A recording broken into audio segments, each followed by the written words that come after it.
E para finalizar o nosso treinamento, depois de demonstrar quais são os conceitos imprescindíveis para você entender a substituição tributária, para você efetuar o cálculo da substituição tributária, eu trago aqui como final quais são alguns exemplos, tá, de operações em que você não precisa aplicar a substituição tributária. Então isso é muito importante também.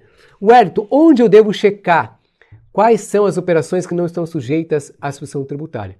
Nas operações internas, a legislação interna, os regulamentos do ICMS, trazendo quais são as operações que não se sujeitarão ao ICMS substituição tributária.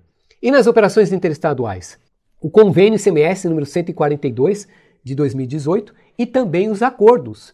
Muito importante que você verifique os protocolos ou os convênios que foram celebrados entre os estados para que você cheque se existe uma situação específica lá. Muitas vezes existem sim algumas inaplicabilidades, regras de inaplicabilidades que são ali específicas dos protocolos e convênios. Trazendo alguns exemplos para vocês aqui. Quando que eu não aplico a substituição tributária? Sempre consulte a legislação. Estou trazendo aqui os casos mais comuns.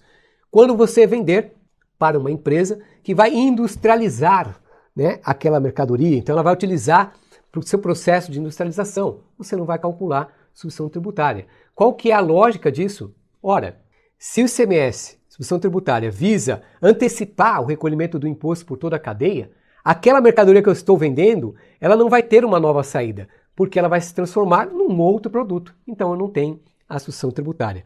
Outro exemplo aqui, quando a operação subsequente estiver amparada por isenção ou não incidência.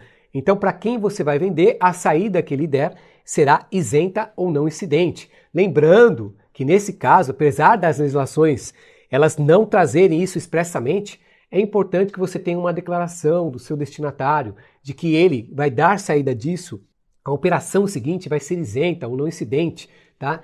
Wellington, mas como isso pode acontecer? Nossa, existem vários exemplos. Então, você tem uma mercadoria que ela é tributada em toda etapa de comercialização, mas muitas vezes a empresa que está adquirindo de você, ela vai revender isso, por exemplo, para uma secretaria de educação, por um órgão público. É uma operação que vai estar aí amparada pela isenção. Então, se ela te comprovar isso, você não precisa calcular a substituição tributária na venda que efetuar, tá? Para esse destinatário. Outro exemplo, quando você fizer transferência, então você transfere essa mercadoria para uma filial ou para a sua matriz, não são empresas, né, do mesmo titular, desde que não seja varejista, tá? E aí você pode também estar dispensado do cálculo da substituição tributária.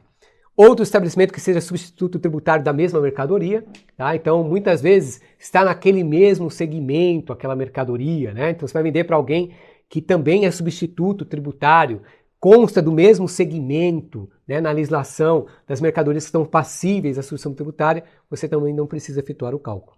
E se o destinatário tiver um regime especial como substituto tributário, que foi inclusive um dos exemplos que eu trouxe aqui no nosso treinamento, né?